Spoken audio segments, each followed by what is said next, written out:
चलो, good evening, दुआ सलाम सभी को। सिया राम मैं सब जग जानी, करहूँ प्रणाम जोरी जुग पानी। तो आज का सेशन स्टार्ट करते हैं। एक्चुअली क्या है कि आज मैंने सोचा था कुछ कुछ चीज़ों के बारे में बात करने के लिए, बट नारायण जी की कुछ क्वेरीज थी। कुछ क्वेरीज ये थी कि जैसे उन्होंने कहा था सनसमनी बटी के लिए, एक्चुअली मैंने बनाया हुआ था कि उनके क्या क्या क्वेश्चंस हैं। मैं आप लोग को 1 सेकेंड बताती हूँ। तो मैंने कहा उन्हीं सारी चीज़ों पर आज की डेट में बात करते हैं। तो एक तो उनकी क्वेरी थी महामृत्युंजय रस पर, एक क्वेरी थी सनसमनी बट्टी पर, एक पुरांतक रस था समथिंग, और एक प्रदरांतक रस था। तो इतनी सारी चीज़ें उनकी थी क्वेरी। मैंने कहा चलो एक एक चीज़ पर बात करते हैं। तो सबसे पहले बात करते हैं समसमनी बटी पर। तो समसमनी बटी जो है आपकी गिलोय घन बटी या गुड़ची घन बटी को कहते हैं। ये बात आपको बहुत अच्छी तरीके से पता होनी चाहिए, क्योंकि नॉर्मली क्या होता है कि हम कई बार हमें यही नहीं पता होता कि समसमनी बटी किसको कहते हैं। बहुत सारे लोग के दिमाग में क्वेरी रहती है। तो समसमनी बटी जो है गिलोय घन बटी को कहते हैं। और गिलोय घन बटी जो है या समसमनी बटी संसमन का काम करती है, शोधन का कार्य नहीं करती है। शायद इस वजह से भी, क्योंकि हमारे यहाँ अगर चिकित्सा की हम बात करें तो 2 तरह की चिकित्सा होती है, एक शमन चिकित्सा होती है, एक शोधन चिकित्सा। शोधन चिकित्सा की अगर आप बात करोगे तो शोधन चिकित्सा का मतलब होता है कि मलों को जैसे बमन विरेचन जो पंचकर्म के तरीके हैं उस तरीके से निकालना है, या समझिए कि ऊपर के मार्ग से बाहर निकालना है या नीचे के मार्ग से जो चीज़ें बाहर निकालते हैं। जैसे आप रेचक औषधियाँ लेते हैं या प्रॉपर क्लासिकल बमन विरेचन कराते हैं, तो ये सब सारी जो चीज़ें होती हैं वो आपकी आती हैं शोधन चिकित्सा में। बट शमन चिकित्सा की अगर बात करोगे तो कोई भी औषधि लोगे, औषधि जा करके अंदर ही अंदर दोषों को सबसाइड करेगी, and that is known as a शमन चिकित्सा। तो इस जो शमन चिकित्सा में अगर मेन मैं बात करूं तो ये आपका जो गिलोय घन बटी है या समसमनी बटी बहुत बढ़िया काम करती है। तो हमने कहा लाओ इसकी बात करें। हालांकि गिलोय पर प्रॉपरली मैंने एक सेशन ले रखा है, तो आप लोग जा करके उस सेशन को फिर से सुनिएगा, आपकी लगभग क्वेरी सॉल्व हो जाएगी। नारायण जी के लिए भी मैं यही कहूँगी कि फिर से जा करके आप उसको सुनिएगा, आपको समझ में आ जाएगा। ठीक है। तो हमने बात किया कि गिलोय घन बटी या गुड़ची घन बटी को ही संसमनी बटी कहते हैं। पहली बात तो ये एकदम क्रिस्टल क्लियर सा दिमाग में हो गया। अब इसके लिए अगर आप गिलोय घन बटी बताना चाहते हो तो सिंपल क्या तरीका है, ताजी हेरे गिलोय लीजिए, और गिलोय जो होती है आपकी अंगूठे जितनी मोटी, मतलब अच्छी खासी मोटी, यानी कि बहुत पतली से डाल ले लोगे तो बहुत पतला सा स्टेम में कोई क्वालिटीज़ आ ही नहीं रहती। तो अच्छी खासी मोटी सी जो गिलोय होती है उसको ले लीजिए। उसको ले करके बढ़िया से लेकर आइए, बढ़िया से धो लीजिए, साफ़ कर लीजिए, क्योंकि बाहर भाई धूल धक्कड़ पड़ती रहती है, तो अच्छे से धो लीजिए। धो लेने के बाद में उसको छोटे छोटे टुकड़ों में 4-4 इंच के या इतने बड़े बड़े टुकड़ों में उसको बढ़िया से काट लीजिए। काट लेने के बाद में क्या करना है, उसको कूच लेना है, मतलब उसको खलबट्टा कर लो या जो भी, मतलब एक तरीके से कह लो कि आपने उसको अच्छे से कूट काट लिया। तो जब कूट काट लिया, कूट काट लेने के बाद में सिंपली क्या करना है कि जितनी किलो है, मान लीजिए अगर आपका वजन में 1 किलो के आसपास स्टेम आ रहा है तो 4 किलो के आसपास आप पानी ले लीजिए। 4 गुना 4 गुना पानी ले लीजिए, और 4 गुना पानी ले करके उसको सिंपली करना क्या है, आपको काढ़ा बना देना है। और काढ़ा बना देने के बाद में क्या करेंगे, उस काढ़े को पकाते पकाते 1/4 कर दीजिएगा, और 1/4 करने के बाद में अब उसको आप छान लीजिएगा। तो हमेशा यहाँ पर जो भी चीज़ें छानने की आपके इस्तेमाल होती हैं वो आपको अच्छी तरीके से पता होनी चाहिए। वो सारी चीज़ें कपड़ छन्न होता है, ये नहीं कि चाय वाली छन्नी से आप छान लेंगे। छान लिया, छान लेने के बाद में उसको फिर से आँच पर रख दीजिए, और आँच पर रख करके उसको सिंपल सा कैसा पकाना है, जैसे हलवा पकता है, क्योंकि हलवा पकने के बाद क्या होता है उसकी गोली सी बन सकती है। अब गोलियाँ बना लीजिए, और गोलियाँ जो बनाएंगे उसकी जो वेट होना चाहिए, एक रत्ती दैट इज़ 125 मिलीग्राम होनी चाहिए। अब ये गोली बना करके उसको धूप में बढ़िया से अच्छे से सुखा लीजिए। ठीक है। अब सुखा करके स्टोर कर लीजिए, कांच के बर्तन में आप मर्तबान में स्टोर कर लीजिए। और इस गिलोय घन बटी को बनाते हो तो वहाँ पर जो औषध सूक्त वगैरह है उन सारी चीज़ों का पाठ चला कर बनाएंगे, बहुत ही सुचिता के साथ बनाएंगे तो बहुत ही शानदार रिजल्ट आते हैं। आप दे करके देखिएगा, मार्केट की गिलोय घन बटी और एक आपकी गिलोय घन बटी बहुत फ़र्क होता है। ठीक है। तो ये सारी चीज़ें मैंने आपको बता दिया। आप 1-1 रत्ती की गोलियां बना सकते हैं, आप 2-2 रत्ती की भी गोलियां बना सकते हैं। नॉर्मली जो शास्त्रीय है उसमें 2 रत्ती की गोलियां बनाते हैं, दैट इज़ 250 मिलीग्राम की। बट आप जब बनाने चल रहे हो तो आप छोटी गोली भी बना सकते हो। जैसे अगर हमें बच्चों को देना है तो हमें ज़्यादा कुछ सोचने की ज़रूरत नहीं हो, आप 1 रत्ती की, आधी रत्ती की भी गोलियाँ बना सकते हो। ये depends on you. Simple language में अगर आप समझना चाहें तो ये चीज़ समझ सकते हैं। अब इसकी एक तो ये बनाने का जो गिलोय घनबटी का था वो मैंने आपको तरीका बता दिया। तो जिन लोग के पास में भी अच्छा खासा मतलब गिलोय लगा कर रखा हुआ है, आपके पास फ्रेश गिलोय है, तो आप लोग गिलोय घनबटी बना लीजिए। और गिलोय एक बार लग जाती है तो नीम के पेड़ पर चढ़ा करके अच्छी खासी तैयार हो जाती है। और जो आप गिलोय घनबटी बनाएंगे उस गिलोय घनबटी में वाकई वो गुण होंगे जो शास्त्रों में लिखा है। और मैं खुद काफ़ी ज़्यादा गिलोय घनबटी यूज़ करती थी, बिफोर लॉकडाउन बहुत यूज़ करती थी। आफ्टर लॉकडाउन या इन द लॉकडाउन क्या हुआ कि मेरे पास कई सारे मरीज ऐसे भी आए जो काफ़ी गरीब आए। और आपको अगर अच्छे से याद हो तो गिलोय घनबटी बिफोर लॉकडाउन बहुत सस्ती मिलती थी। और डेंगू वाला एपिसोड जब हुआ है उसके पहले तो और भी सस्ती मिलती थी। मतलब मुझे अच्छी तरीके से आता है, 30-30 रुपये का पूरा पूरा बड़ा बड़ा डब्बा आता था। या बहुत ज़्यादा SBL वगैरह कंपनी के आने लगे तो 60 रुपये का डब्बा आता था। लेकिन आज की डेट में चीज़ें महंगी हो गई और क्वालिटी भी उतनी अच्छी नहीं रह गई है, क्योंकि गिलोय का हमने उतना ज़्यादा दोहन कर लिया, इतना ज़्यादा यूज़ कर लिया। तो जब आप खुद बनाओगे वो वाली जो आपकी गिलोय होगी वो वाकई बहुत शानदार होगी, बहुत बढ़िया होगी। तो इसमें क्या है कि depend on the situation, depend on the condition. हमारे यहाँ बोलते हैं ना पुरुषम पुरुषम भिक्षम, मतलब इंसान को देख लीजिए, जो भी डिसीज पर्सन है उसकी हालत को देख लीजिए, उसकी बीमारी को हालत देख लीजिए, उस हिसाब से आप डिसाइड कर सकते हैं।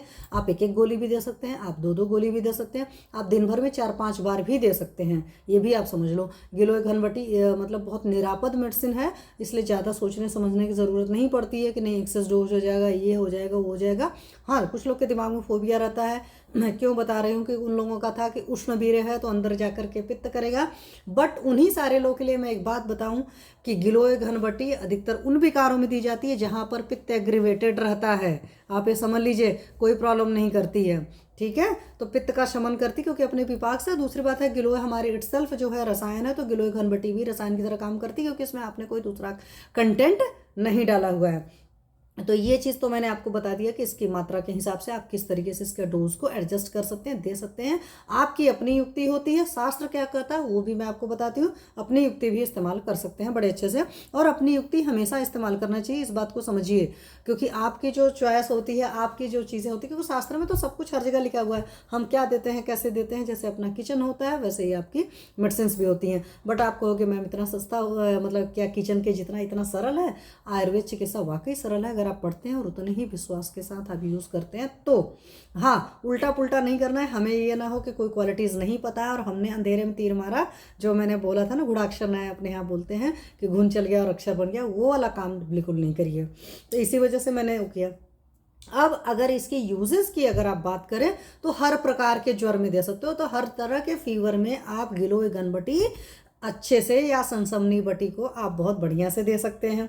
जीर्ण ज्वर है जो है क्रॉनिक फीवर जिन लोग को रहता है उनको बढ़िया अच्छे से दीजिए, वहाँ पर बहुत बढ़िया काम करती है और ज़्यादा सोचना नहीं पड़ता है। जीर्ण ज्वर के केस में दीजिए। राजक्षमा की वजह से ट्यूबरकुलोसिस वाला जो फीवर होता है आप उसमें भी दे सकते हो। लो ग्रेड के जितने फीवर रहते हैं वहाँ पर गुड़ुची के साथ कोई सी दूसरी मेडिसिन की देने की ज़रूरत ही नहीं पड़ती है, सिर्फ पत्ते का पालन कराइए। और पिछली बार के सेशन में मैंने आप लोग को बोला था ना, लंघनम स्वेदनम कालो एवं गुत्तिक्त को रस है, तो ज्वर के मरीज को हमेशा लंघन करना चाहिए या लघु आहार पर रहना चाहिए। इस बात का पूरा ख्याल रखते हुए अगर आप देते हैं तो आपकी गिलोय घनबटी या सनसमनी बटी बहुत शानदार रिजल्ट देती है। प्रमेह के पेशेंट के लिए बहुत अच्छी है।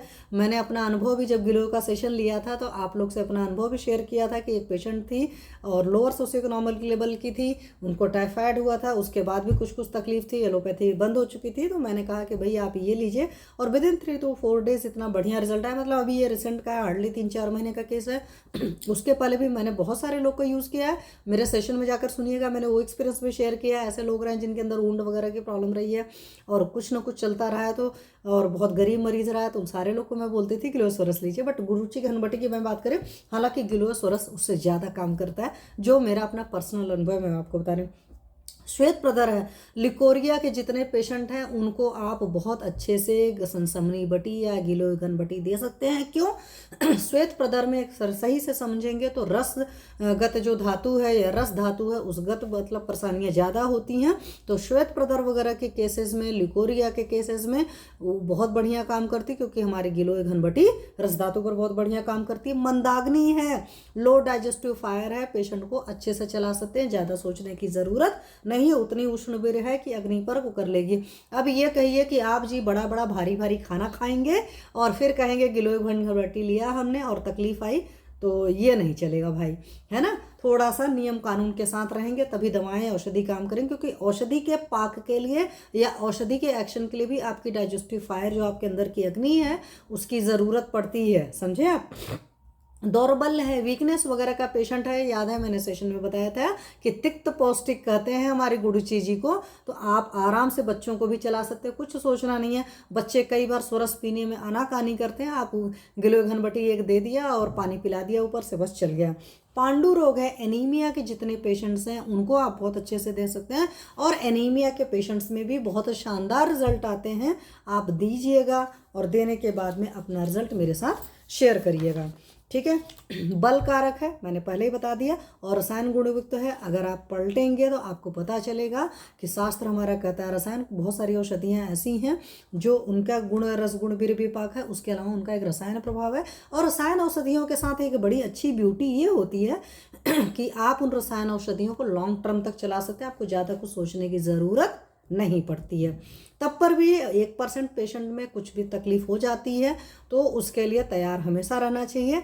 निरापद है तब पर भी मैं यही कहूँगी, निरापद है, दीजिए, बड़े प्यार से दीजिए, ठीक है। चलिए अब एक चीज़ और इसकी बात करेंगे। गिलोय घनबटी को अगर मान लीजिए आपको विषम ज्वर वाली कंडीशन है, इरेगुलर फीवर होता है, ऑन ऑफ फीवर जो चलता रहता है, दैट इज़ नोन एज विषम ज्वर। जैसे हमारे आयुर्वेद वाले जो स्कॉलर हैं वो सारे लोग जुड़े हैं तो उनको पता है कि जो विषम ज्वर होता है उसमें 5 तरह के विषम ज्वर का चरक ने वर्णन किया, संतत सतत निर्दोष तृतीयक चतुर्थक, मीन्स एक लगातार बना रहता है, एक दिन छोड़कर आता है, एक 2 दिन छोड़कर आता है, एक दिन भर में 12 घंटे पर रिपीट होता है। इस तरीके से हमारे पास में संतत सतत निर्दोष तृतीयक चतुर्थक ज्वर है, या रसगत ज्वर, रक्तगत ज्वर, मांसगत ज्वर, मेदगत ज्वर, अस्थि मज्जागत ज्वर, शुक्रगत ज्वर असाध्य होता है, इसलिए चरक ने उसकी चिकित्सा नहीं लिखी हुई है। शास्त्र को समझने की कोशिश करिए तो विषम ज्वर में अगर आपको गिलोय घनबटी देनी है, ऐसे केस में अतिविषा के साथ में आप दीजिए, दैट इज योर अतीश जो है, तो उसके साथ अगर आप देंगे तो बहुत बढ़िया रिजल्ट आएगा। उसमें क्या करिएगा, गिलोय घनबटी का जो अमाउंट है उससे आप 1/4 कर लीजिएगा। मान लीजिए 2 रत्ती की मात्रा में अगर आपने गिलोय घनबटी लिया है तो आधा रत्ती की मात्रा में आपने अतीस डाल लिया। देख लीजिएगा जैसी कंडीशन हो, मीन्स उसका गिलोय का 1/4 डाल करके अगर आप देंगे, और ऐसी गोलियां बना लीजिए। मान लो 2 रत्ती वाली है तो आधी रत्ती आपने ये डाली, इस तरह की 2.5 रत्ती की आपकी गोली बन गई, और 2 गोली सुबह शाम आप TDS क्वाड्र मतलब 4 बार भी चला सकते हैं, डिपेंड ऑन द सिचुएशन। तो विषम ज्वर के केस में अतीस के साथ चलाइए, क्योंकि अगर आपको अतीस अच्छी तरीके से आता तो बहुत बढ़िया दीपन पाचन का काम करता है, ठीक है। बच्चों के लिए बहुत अच्छा होता है, जो मतलब बाल चतुर्भद्र है उसमें भी आपको पता है कि काकड़ा सिंगी है ना, ए फॉर अतीस है, एम फॉर मुस्ता है, पी फॉर पिपली है, सारी चीज़ें हैं। तो बाल चतुर्भद्र का कंटेंट देखिए, मतलब बच्चों तक के लिए सेफ है ना गिलोय, तो मैंने हर किसी को दिया और बहुत सेफ ही मेडिसिन है, ज़्यादा कुछ सोचने की ज़रूरत नहीं पड़ती है। चूँकि क्वेरी थी तो मैंने कहा लाओ इस क्वेरी को ले लेती हूँ, क्योंकि कई बार दिमाग में लोग भूल जाता है सनसनी बटी कहते किसको है, क्योंकि आजकल गिलोय घनबटी इतनी पॉपुलर हो गई, एवरीबॉडी नोज दैट। अब एक इसकी और ब्यूटी है, वो क्या ब्यूटी है कि जैसे पित्त वृद्धि हुई रहती है। अभी मैंने आपको कहा ना कि बहुत सारे लोग हैं जो सिर्फ ऐसे द्रव्य गुण को पढ़े रहते हैं और सही तरीके से औषधि के बारे में नहीं पढ़े होते, तो उनको ये होता है कि इसमें जो है उष्ण गुण है तो पित्त की वृद्धि करेगा। नहीं, पित्त की वृद्धि होने की वजह से जो विकार हो जाते हैं, जैसे आपको गर्मी बहुत ज़्यादा लग रही है, अंतर्दाय मतलब कई बार होता है ना कि अंदर कुछ लोग, बहुत सारे पेशेंट्स ऐसे आते हैं जो बोलते हैं अंदर मेरे सब जल जुल रहा है, इस तरह के पेशेंट आते हैं, दाह की तकलीफ करते हैं, इंटरनल बर्निंग सेंसेशन की करते हैं, प्यास के दिखता है उनको, प्यास बहुत ज़्यादा लग रही है, और हल्का हल्का माइल्ड उनको ज्वर बना रहता है। तो आपके पास इस तरह के बहुत सारे पेशेंट आएंगे। मुझे आपसे बात करते करते ख्याल आ गया, मेरे एक ओल्ड एज की पेशेंट थी, तो उनके साथ में क्या था कि हमेशा कुछ ना कुछ खाती थी, सॉसेज, चटनी, दुनिया भर की सारी चीज़ें खाती थी। तो उनको ये बड़ी थी कि मेरे अंदर जलता रहता है, ये होता रहता है, वो रहता है। उनके हाथों पैरों में भी जलन होती रहती, आंखों में भी उनके जलन रहेगी, स्वेटिंग वगैरह उनको बहुत ज़्यादा आती है, और उनको ठंडा ठंडा चीज़ खाने का मन करता है। पानी पियेंगे, चिल्ड फ्रिज का उठाकर पीते हैं। अर्क का खस आप इन लोग को, ऐसे लोग को दे सकते हैं, गन्ने के रस को दे सकते हैं, और इन सारी 100 औषधियों के साथ आप अपनी गिलोय घनबटी दे सकते हैं, क्योंकि गिलोय घनबटी या गिलोय जो है आपके लीवर पर बहुत बढ़िया काम करती है। और बिफोर लॉकडाउन तो मेरा ड्रग ऑफ चॉइस थी मेरी को गिलोय घनबटी। किसी के लीवर में कोई तकलीफ हो तो मैं गिलोय जरूर देती थी कि आप बीड़ी तो एटलीस्ट मैं चलाती थी, है ना। हालांकि आपके पास देखो आज़ादी है कि आप दिन भर में 5 से 10 गोली भी दे सकते हैं, मतलब 2 रत्ती के हिसाब से देखोगे तो 10 दूना 20 रत्ती भी दे सकते हो, बट आप देख लीजिए सिचुएशन जैसी हो उस हिसाब से दीजिए। तो आपने क्या देखा, ज्वर में भी देते हैं, जीर्ण ज्वर में भी देते हैं, विषम ज्वर में भी देते हैं, पांडु में भी देते हैं। अगर कोई बर्निंग सेंसेशन बॉडी में हो रहा है तो आप वहाँ दे सकते हैं। मैंने खुद इटसेल्फ पेशेंट में यूज़ किया है, जहाँ पर भी फीवर वाली कंडीशन रही हो वहाँ पर भी यूज़ किया है। किडनी की कोई ट्रबल रही है मैंने वहाँ पर भी यूज़ किया है। प्रमेह के जो मरीज होते हैं, प्रभुत मूत्रता, आविल मूत्रता, उन सारे केसेस में देखा है तो बहुत बढ़िया रिजल्ट आता है। तो ये आपका ओवरऑल रहा सनसमनी बटी के बारे में। तो सनसमनी बटी को एक बार सुनिएगा फिर से और फिर से समझिएगा। और उससे बड़ी बात, आपने किस पेशेंट को दिया, आपके क्या रिजल्ट आया, आप ये भी मेरे से शेयर करेंगे तो मुझे बहुत अच्छा लगेगा। और ये नारायण जी की क्वेरी थी, होप कि उन्हें समझ में आया होगा कि हाँ जो भी उन्हें चाहिए था मिल गया। अगर उसके बावजूद उन्हें लगता है कि नहीं अभी इसमें मुझे कुछ और भी चाहिए तो देन ही कैन टेल। वैसे वो टेक्स्ट करते हैं तो मुझे बड़ा बढ़िया लगता है। अगली क्वेरी थी महामृत्युंजय रस। चलिए, तो महामृत्युंजय रस के बारे में भी हम बात करते हैं। अगर महामृत्युंजय रस के बारे में बात करें तो क्योंकि देखो एक चीज़ आप हमेशा जान लो कि आपके पास जो कंटेंट होते हैं, मैं हमेशा बोलती हूँ कि घटक द्रव्य, जैसे पिछली बार हमने त्रिभुवन कीर्ति के बारे में बात करी थी, चलो ज्वर का ही चल गया सिस्टम, तो त्रिभुवन कीर्ति के बारे में बात किया था तो हमने ये बताया था कि इसमें हिंगुल पड़ा हुआ है, इसमें त्रिकटु पड़ा है और इस तरह के उसमें धतूरे के स्वरस की भावना, अदरक के स्वरस की भावना, तुलसी के स्वरस की भावना, इस तरह की सारी चीज़ें पड़ी हैं। और वात कफ ज्वर में बहुत अच्छा रिजल्ट लाता है। और खास करके बसंत ऋतु वगैरह में, इस तरह के ऋतु में जो फीवर होते हैं वो अधिकतर वात कफ होते हैं, वहाँ पर बहुत बढ़िया रिजल्ट आता है। तो आपका जो महामृत्युंजय रस है इसके भी कुछ इसी तरह के रिजल्ट हैं।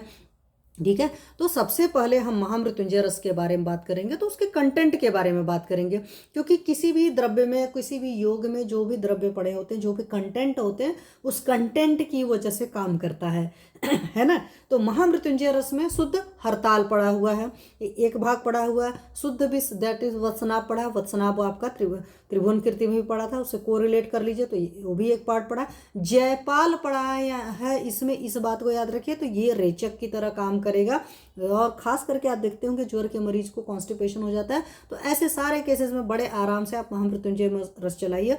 और मैंने बहुत higher grade fever that is 102 103 से ऊपर जब चला जाता है तो ऐसे सारे केसेस में त्रिभुवन कीर्ति के साथ में महामृत्युंजय रस चलाइए तो और जल्दी रिजल्ट आते हैं। साथ में हिंगुल है, हिंगुल उसमें भी था आपका, हिंगुल के साथ में था ना कि जम्स वगैरह पर काम करता है, मैंने सारी चीज़ बताया था, हालांकि एक बार फिर से डिस्कस करेंगे। तो हिंगुल है, साथ में इसमें एक अलग सी ब्यूटी है कि इसमें कत्था भी पड़ा हुआ है। तो कंटेंट इसका ज़्यादा नहीं है, कंटेंट की बात करोगे तो इसमें करीब 5 कंटेंट मेन है, उसमें 7 थे, 3 की भावना थी। यहाँ पर भावना जो है वो सत्यानाशी के स्वरस की पड़ी है, तो वहाँ से भावना इसकी अलग है। तो चाहे सत्यानाशी के स्वरस की भावना डाल दीजिए और चाहे आप क्वाथ की डाल दीजिए। तो ये सारी चीज़ें ये इसकी हैं।